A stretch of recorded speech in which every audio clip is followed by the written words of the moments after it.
Cette vidéo vous est présentée par la boutique universludo.ca. Rendons les jeux accessibles à tous.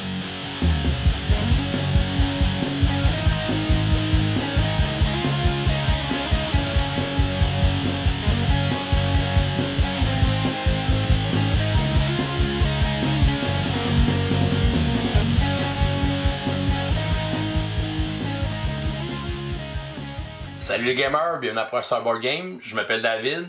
Aujourd'hui, je reçois un invité très spécial dans mon studio.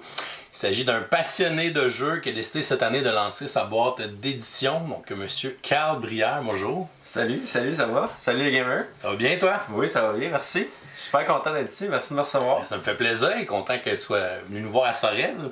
Carl, tu as décidé cette année de lancer ta boîte d'édition Synapse Games. Exactement. Fait que dans le fond, ça fait. Écoute, c'est un projet que j'avais en tête depuis longtemps. Ça fait une dizaine d'années que je suis dans le jeu de société. Puis, tu sais, au début, je connaissais rien. Là. Tu sais, Catan, là, c'était waouh! Fait que je suis vraiment parti loin, mais j'ai trippé. Puis là, à un moment donné, je disais, ah, tu sais, ça serait le fun, mais comment le faire? Tu sais, il y a tellement à apprendre.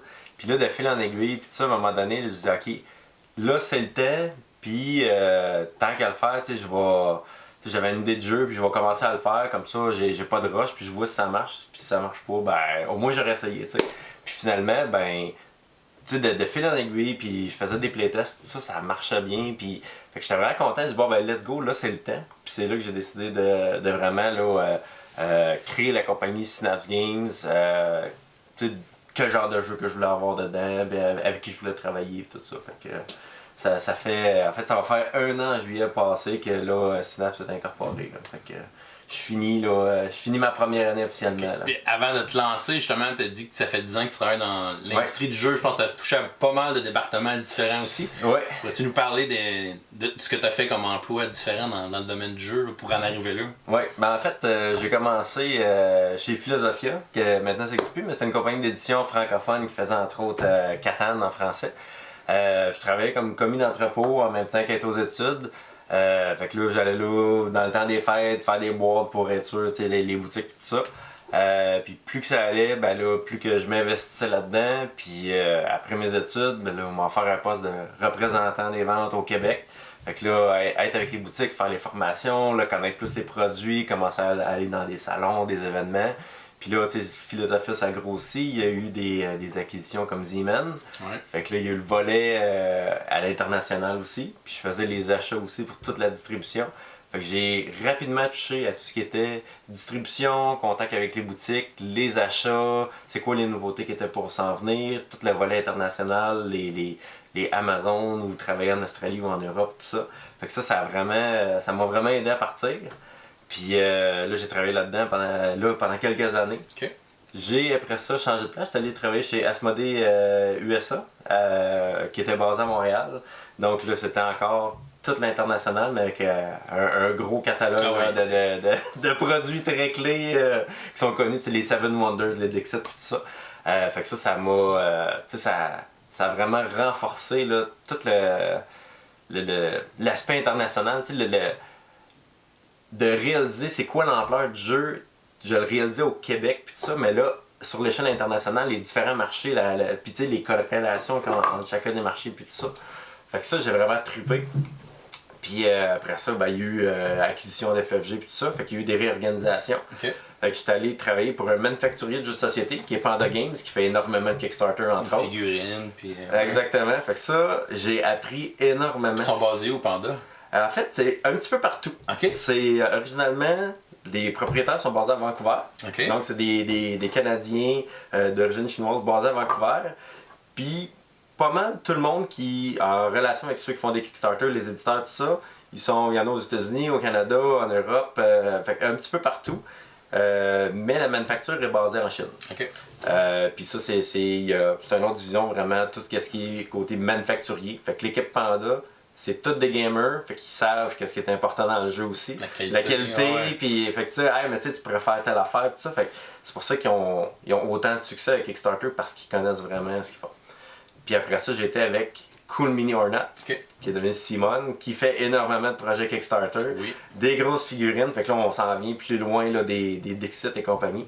Puis là j'étais en charge de tout ce qui était localisation. Fait que localisation, c'est tu prends un jeu qui est en français. Puis là, tu essaies de trouver quelqu'un qui va le faire en italien, en russe, les en traductions tchèque. puis les distributions. Exactement. Fait que là, fait que ça, c'est vraiment un autre projet, là. Tu sais, vraiment un autre monde, là. Parce que là, tu as toutes les différentes cultures, mais ce qui pogne au Japon, ça pogne pas nécessairement en Allemagne, tu sais. Ouais, c'est vrai. Fait que ça, c'est hyper intéressant. Puis, personnellement, j'ai plus aimé ça que le côté manufacturier parce que je revenais plus proche du jeu. Tu sais, côté manufacture, c'est vraiment... très technique aussi. Exactement, c'est très technique. Là, j'avais l'impression de me rapprocher ce que tu ressens quand tu joues à un jeu. Tu sais, le feeling, puis tu sais, la passion de... Tu sais, ah là, c'est super tendu, la fin de partie, c'est telle affaire. Ou tu sais, tu recommences à raconter des histoires d'une partie que tu as vécue. Fait que ça, c'est là que j'ai vraiment dit, ouais, c'est vraiment ça que je veux faire. Je veux devenir éditeur de jeux de société. Je veux vraiment, tu sais, proposer des jeux que tu as des feelings en jouant à ça. Tu as des connexions entre le monde, entre les joueurs, puis tout ça. Puis avec les réseaux que j'ai, ben là, je peux avoir ces jeux-là disponibles un petit peu partout dans le monde. Ah, c'est vraiment... T'as touché à vraiment des emplois vraiment très différents. Hein? Oui, vraiment. J'ai été chanceux dans le sens que j'ai travaillé pour des super bonnes compagnies, super bien établies, qui m'ont fait confiance. Mais si j'ai tellement appris, puis je suis vraiment reconnaissant de ça, ça a juste fait en sorte que j'aime le jeu de société, mais j'aime vraiment ce que je fais aussi. Fait que ça, j'ai pu toucher à tout, puis ça, c'est génial. Honnêtement, là, si tout le monde peut avoir cette confiance-là, puis juste vouloir, plus que tu veux, plus que tu vas apprendre, plus que tu vas avoir du fun, puis tu peux faire un petit peu ton travail comme tu veux, parce que justement, tu comprends comment que ça fonctionne un petit peu plus. Fait que ça, c'est vraiment super le fun. Puis qu'est-ce qui te... Tu lances une maison d'édition, mais tu as peut-être pensé au modèle justement des Kickstarter, on en parle beaucoup. Est-ce que c'est quelque chose que tu avais peut-être en tête ou c'était vraiment... Tu voulais aller vers l'édition puis non aller vers le Kickstarter? Ou... Je voulais aller vraiment vers l'édition traditionnelle, distribution. C'est là que j'ai le plus de connaissances et je respecte énormément ce que les gens de Kickstarter font. Ils amènent des nouvelles composantes, des nouvelles idées, c'est génial. Mais la gestion de cette communauté-là, parce que les gens te font confiance, ils investissent, tout ça, ils veulent savoir. Ils sont très près du Ils sont projet, très près et tout ça. Ça, je me dis, hey, ça c'est un challenge là, extrêmement différent. Fait que j'ai dit, je vais y aller vraiment. Déjà de partir d'une compagnie d'édition, c'est un super gros projet. Je vais focusser là-dessus. Puis pour le type de jeu que je veux faire, c'est pas nécessairement des jeux qui se prêtent bien à Kickstarter. J'ai pas un projet de dire je vais faire des grosses figurines pis tout ça. Des stretch goals, des bonus. Ouais, c'est ça. J'ai déjà plein d'idées pour faire des promos, mais ça va plus être pour des tirages, des événements. Quand tu t'en vas à Gen Con, ben là où tu as un tournoi ou quelque chose comme ça, mais rien de hyper démesuré avec des boîtes là, à 300$, là, que t'en as pour ton argent, mais c'est un autre modèle que je suis vraiment moins familier avec. Là. Même si j'ai travaillé pour Cool Mini. J'étais pas dans la gestion même du Kickstarter. Fait que, ouais, c'est vers cette ligne-là que je m'en vais. Puis quel genre de jeu vous pensez éditer justement chez Synapse Games? Moi, dans mon entourage, j'ai énormément de non-joueurs ou des joueurs très occasionnels. Fait que j'aime ça jouer à des jeux, mais souvent, soit que j'ai des jeux beaucoup trop gamers ou que j'aime pas tant jouer parce que je suis vraiment tanné. Fait que je veux vraiment faire des jeux d'introduction qui les règles sont super simples, sont faciles à apprendre. Les parties, c'est pas des parties de 2 heures parce que ça fait peur aux non-joueurs.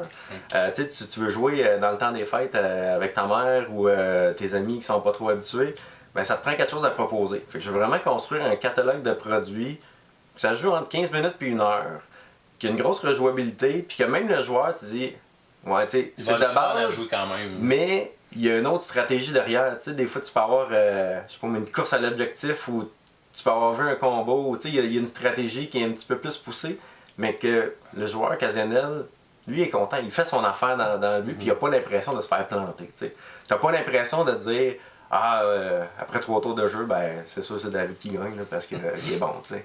Fait que j'essaie de vraiment faire un amalgame que, et le joueur, c'est un jeu qui a le goût de sortir, qui a du fun, puis de présenter à des gens moins habitués, et que le nouveau joueur ou le joueur à l'en devenir va vraiment avoir du plaisir aussi. Okay. Puis là, vous avez plusieurs jeux déjà en cours de production qui vont arriver dans les prochains mois. On va aller les regarder en détail. Qu'est-ce que tu en penses? Oui, c'est une super bonne idée. Fait que, en fait, le premier jeu à sortir, c'est Incubation. Fait que ça, c'est un jeu que je travaille depuis presque 3 ans. Je suis l'auteur, donc ça, c'est vraiment celui que j'ai commencé à travailler longtemps d'avance avant de vraiment me décider. Est-ce que c'est ta première expérience comme auteur? Honnêtement, félicitations à tous les auteurs, c'est douloureux. beaucoup de bricolage, beaucoup d'essais-erreurs. Tu dis, ah oui, j'ai une super bonne idée. Tous les joueurs disent, ah oui, moi j'ai plein d'idées de jeu. Puis ça marche très bien dans ta tête. Et quand tu le fais, tu fais, ah non, finalement, c'était vraiment pas bon. j'ai vraiment eu. J'ai appris énormément, j'ai eu beaucoup de fun. Fait que ça, c'est vraiment le premier jeu qui sort en septembre 2019 cette année. OK. Fait que ça aussi, c'est un jeu hyper familial, c'est à peu près 30 minutes. Fait qu'on est dans un monde là, fantastique, on est des éleveurs de dragons. Ce qu'on va faire, c'est qu'on va ramasser des œufs de dragon, on a un incubateur, puis pour faire éclore ces œufs de dragon-là, ben, ça te prend de la chaleur puis de l'eau. Fait que c'est un jeu de... Tu roules des dés, puis là tu vas essayer de ramasser les ressources que tu as besoin pour faire éclore tes œufs, excuse-moi. Puis une fois que tes œufs ont éclos, à ce moment-là, ils se transforment en dragons, puis tu as des objectifs communs. Fait que le premier qui a 3 dragons rouges avec 2 dragons bleus va gagner cet objectif-là. Il est plus disponible pour les autres. Fait qu'il y a vraiment une course qui se fait à un moment donné à qui va réussir à les compléter, parce que ça te donne des points de plus éventuellement. Et en même temps, avec les dés, tu peux les relancer. Fait que tu as un push your luck pour essayer de te favoriser un peu, puis essayer d'avoir plus de trésors, parce que plus que tu fais de dragons, plus que tu as de trésors, parce que les dragons, ça protège les trésors. Fait que la thématique est super bien respectée, puis de 2 à 5 joueurs, là, parce que c'est un jeu de 2 à 5 joueurs, ça prend toujours 30 minutes. Ça a été vraiment calibré pour que peu importe le nombre de joueurs, le temps de... Parce que le nombre d'objectifs change. Exactement, c'est ça. Fait que c'est un super beau jeu d'introduction familiale, les gens qui sont pas trop à l'aise avec les gros jeux, ils sont perdus dans les règles, même les règles, c'est super simple. Puis il va y avoir aussi une vidéo bientôt là, qui va être disponible comment jouer à Incubation. Là. Fait que pour essayer de rendre ça le plus accessible possible. Je devrais en faire une moi aussi.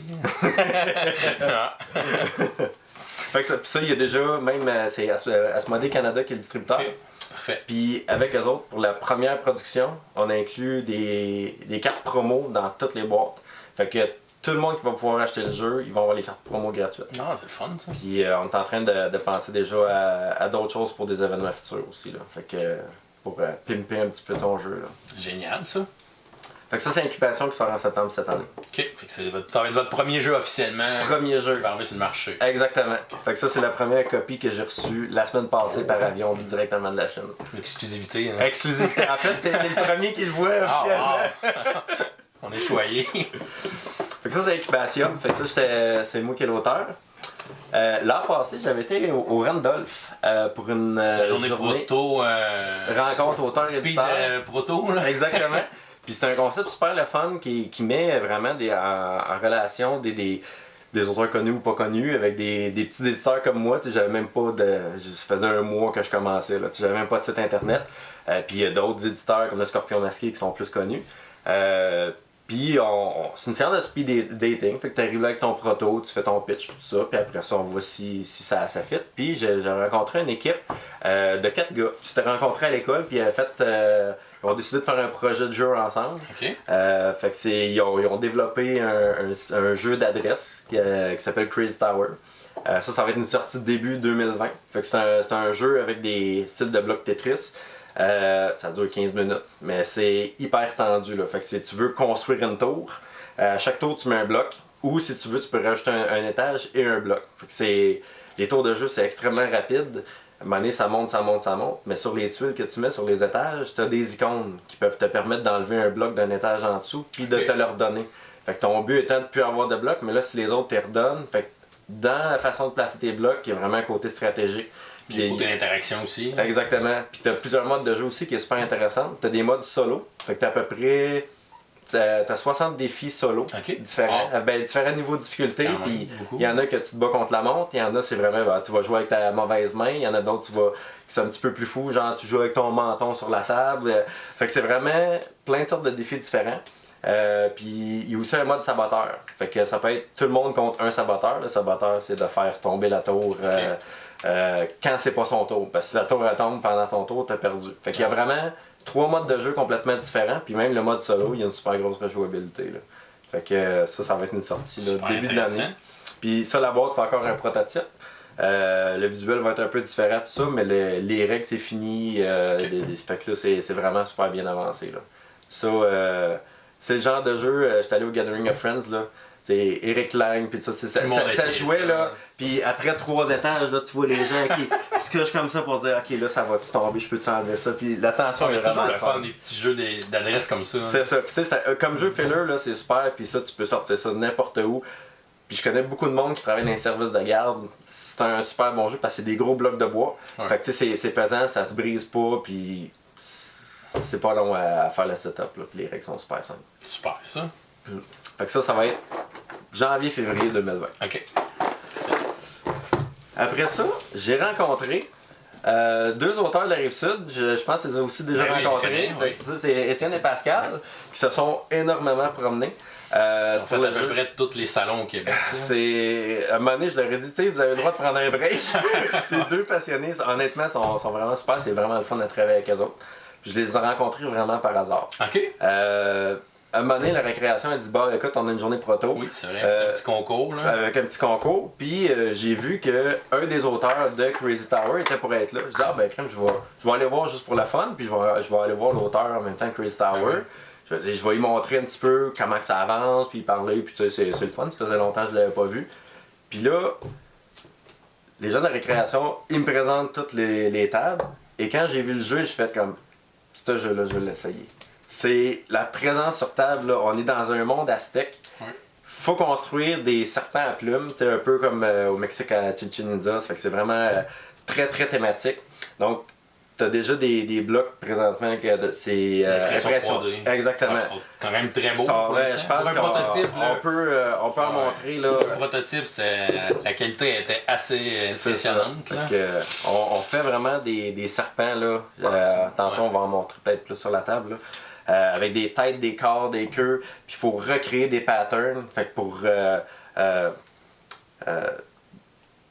dans le fond, remplir les demandes des dieux. Fait que si ça te prend une séquence de blocs rouge, bleu, ça va te faire des cartes de scoring différentes que tu assignes à chaque serpent. C'est ça, exactement. Fait que, puis le jeu encore là, c'est une complexité. Tes choix sont hyper simples. Soit que tu prends des blocs, soit que tu construis, soit que tu prends des cartes. Fait que tu sais, Aventurer du rail, c'est pas bien plus compliqué que ça, mais t'as une stratégie de OK, mais là, comment je vais le faire pour le maximiser? Puis c'est vraiment un casse-tête. Là. Puis ça aussi, pour ça, c'est un 2 à 4 joueurs. On travaille sur une version solo, mais pour l'inclure, on veut vraiment être sûr qu'elle soit super le fun. Parce que déjà, le jeu de base, il est vraiment écœurant. Ouais. Partout ce que je le sors, là, ça va super bien.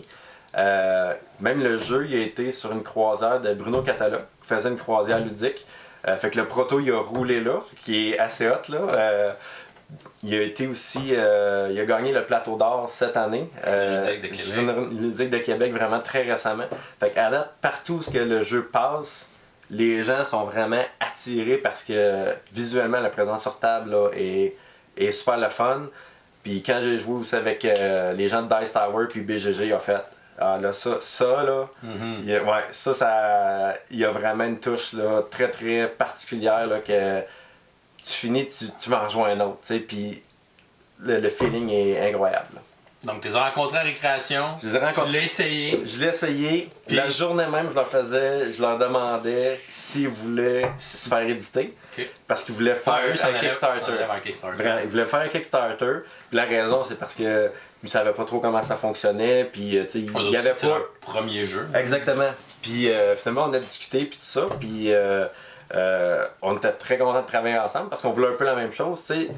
Quand un jeu est bon, tu veux qu'il soit disponible, tu veux que les gens jouent. Fait que les deux, on est. Ben, les trois, parce qu'ils sont 2 auteurs, on est super contents, puis les processus avancent super bien en termes de développement, puis on commence la direction artistique. Fait que ça va être une sortie septembre 2020.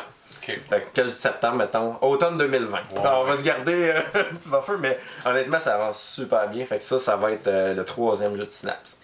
Fait que je veux pas sortir 15 jeux par année, parce que c'est énormément de travail. Ouais. Puis je vais avoir le temps de... C'est long, faire le développement. C'est ça.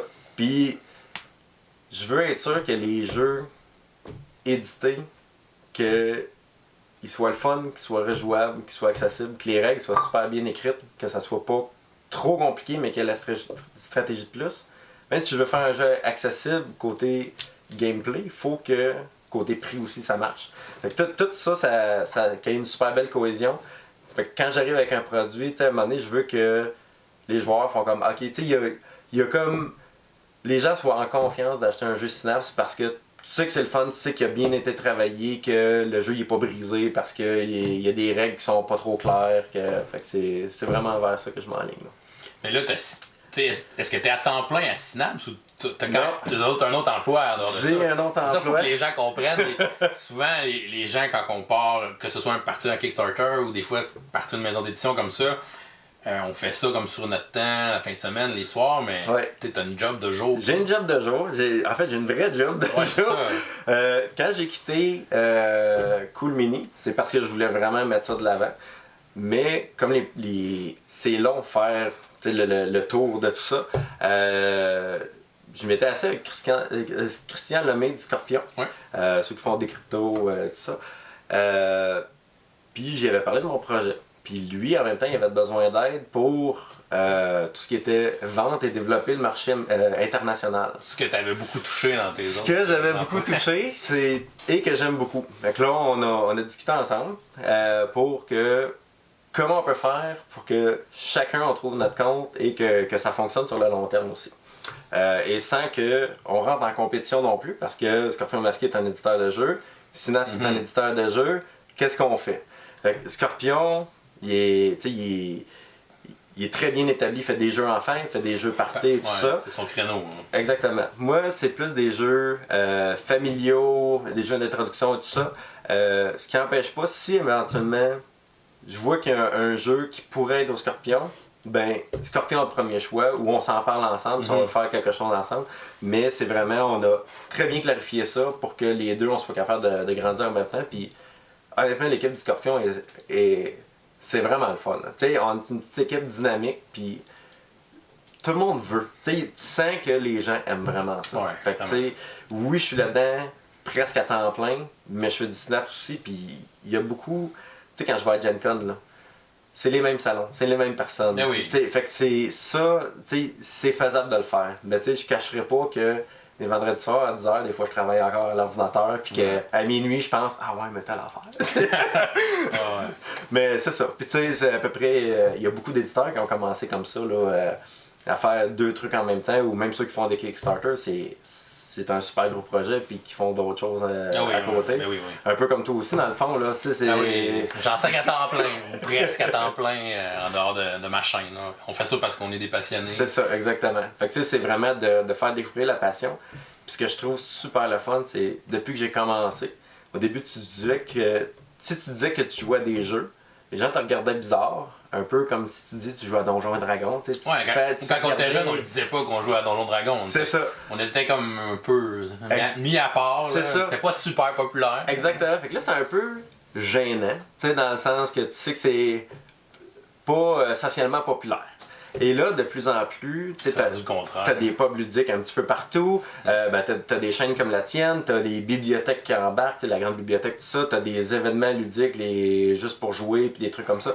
Fait que vraiment, socialement, juste en 10 ans, ça s'est énormément développé, puis il y a beaucoup plus même d'enseignants qui intègrent les jeux dans l'éducation, pour la dextérité, pour les lettres, pour un paquet de trucs. Puis ça, je trouve ça hyper stimulant de vouloir continuer à développer ça. Parce que souvent on se dit, socialement, on se parle plus, on est sur nos téléphones, puis tout ça. Puis oui, c'est vrai, mais les jeux de société, c'est extrêmement rassembleur en même temps. Oui, vraiment. Est-ce que vous avez d'autres, après ces 3 projets-là, est-ce que tu en as d'autres déjà en vue? J'en ai un autre de signé. Je ne l'ai pas apporté aujourd'hui parce qu'il est très à l'étape de... Ouais, exactement, que lui, ça va être une sortie 2021. Celui, c'est avec un auteur qui est plus connu, c'est Jay Cormier. Puis il y a Chase aussi, qui sont deux auteurs dans le fond. Fait que Jay Cormier qui a fait entre autres Acrotiri, Junkart et tout ça. Donc là, on commence à travailler sur le 4e jeu de Synapse. Là. Fait que, puis ça aussi, il est super le fun de travailler avec. Là.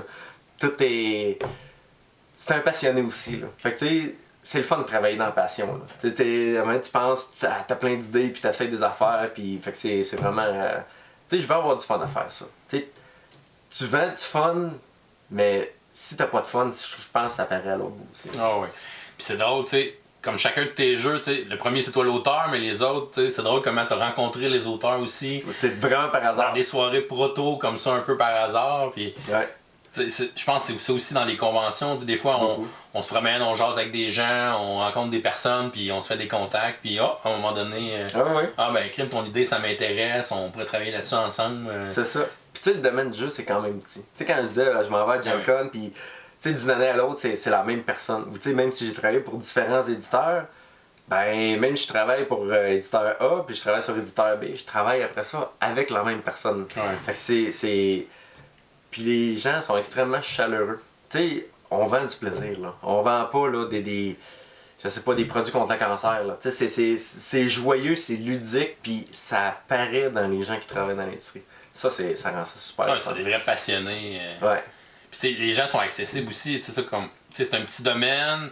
Tu vas à Gen Con, tu vas rencontrer une compagnie, ben, le directeur marketing il est là. Oui. C'est pas comme si tu vas à une convention de jeux vidéo. Là.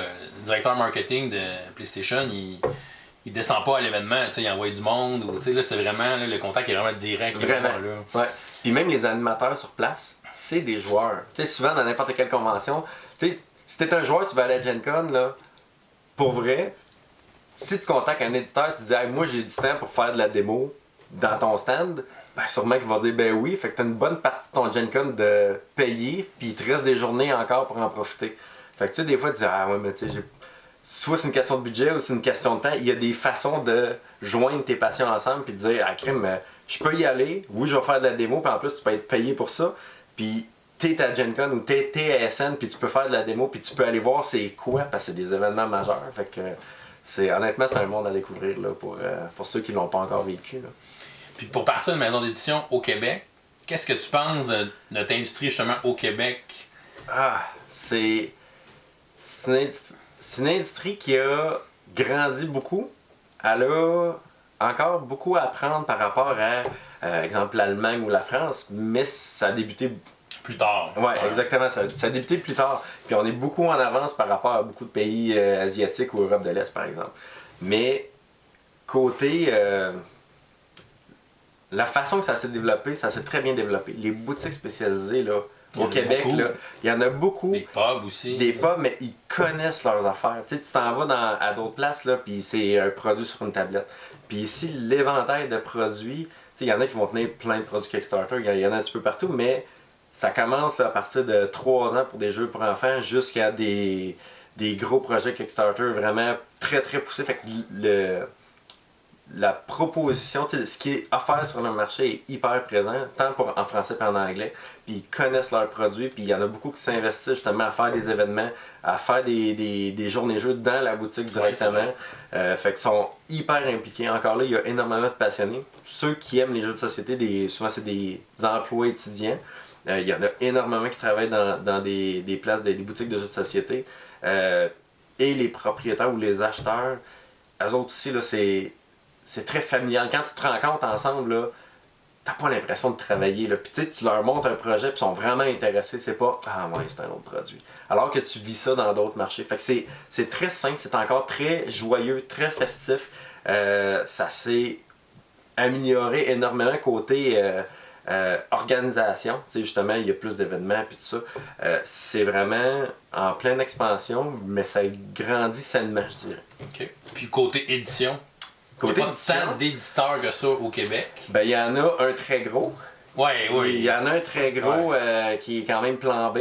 Après ça, ben, il y a Scorpion Masqué. J'ai vu que tu as des boîtes de Sphere Games aussi. Puis tu as beaucoup de petits éditeurs, tu sais, Jack Bro, tout ça. Fait que t'en as beaucoup. Il y a le côté créatif est là, mais je cacherai pas que partir à une compagnie d'édition, si tu vas pas à Kickstarter, c'est quand même cher. Puis même avant ton Kickstarter, tu sais, si t'es pas l'auteur, tu sais, déjà, développer un jeu, les illustrations, ça va te coûter quelques milliers de dollars. Là. Puis souvent, le dollar américain est pas, canadien n'est pas très favorable. Non, effectivement. Puis le processus est long, fait que ça te prend quand même des sous de départ. Fait que c'est pas nécessairement facile. Puis après ça, si t'as pas de réseau de contact pour faire en sorte que ça... Des fois, c'est difficile de trouver un distributeur. Parce que soit que ça ne fit pas dans leur catalogue ou ils ont déjà des produits extrêmement similaires et ça rentre en compétition. Fait que si tu ne trouves pas de distributeur, c'est difficile d'en vivre là, parce que tu vas vendre ça aux particuliers un à la fois ou faire du porte-à-porte aux boutiques. Fait que ça devient extrêmement compliqué. Fait que c'est bon d'avoir un bon réseau ou un extrêmement bon projet Kickstarter. Là. Mais ça te prend. Faut que tu sois capable d'amener ton jeu au-delà de ton groupe d'amis. Ça, c'est la clé. Oui, oui, oui. On est toujours content de voir apparaître des nouveaux éditeurs au Québec. On va vous souhaiter bonne chance à Synapse Game. On a hâte de suivre vos autres projets. Où est-ce qu'on peut vous suivre justement? Il y a le Facebook de Synapse, il y a le Instagram aussi de Synapse. Fait qu'on essaie de mettre des photos, puis il va y avoir des concours bientôt là, qui s'en viennent aussi. Là, fait que ça va valoir la peine de suivre. Là. Fait qu'on surveille ça de près. On a hâte aussi de vous présenter le jeu Incubation dans quelques semaines. On va vous présenter ça en vidéo sur la chaîne. On va essayer même de le faire un lundi. On sait pas ce que ça veut dire. Je sais pas, peut-être les gens, peut-être qu'ils savent ce que ça veut dire le lundi, donc on a hâte de vous le présenter aussi et on a hâte de le voir apparaître sur les tablettes de nos magasins. En septembre, là. C'est déjà possible de les précommander. 2019. Donc, surveillez ça dans vos boutiques préférées. Vous pouvez précommander ça. Incubation là, qui va arriver cet automne. Ben, merci beaucoup, Carl, de t'être déplacé à Sorel-Tracy. Merci, je suis super content. Puis j'espère qu'on va avoir la chance de faire d'autres chroniques là, pour les autres jeux. Là. Tantôt, on essaye un autre. Là, on puis, a fait deux petites parties Crazy Tower. C'était très cool. Ça s'est bien enchaîné. Puis il y en a un qui sabote bien. Ah, et voilà. Ben, merci beaucoup. Puis on va se revoir très bientôt dans un salon. Oui, à Gen Con. On a tendance à se croiser. C'est comme ça qu'on s'est connus d'ailleurs. On s'est connus à Gen Con l'année passée. C'est ça, par hasard. Donc, c'est ça. On est deux Québécois, mais on se rencontre à Gen Con pour la première fois. C'est quand même drôle. Donc, on suit ça de très près, puis on souhaite une bonne continuation dans tes projets. Merci beaucoup. Puis, vous autres aussi, bon été. Puis, écoute, l'été, là, c'est propice à amener des petits jeux qui sont rapides et tout ça. Fait que, continuez de nous suivre parce que il y a quelques bons projets qui s'en viennent. On surveille ça. Et vous autres à la maison, ben, on vous souhaite une excellente fin de journée et continuez de gamer. Salut, bonne fin de journée et amusez-vous.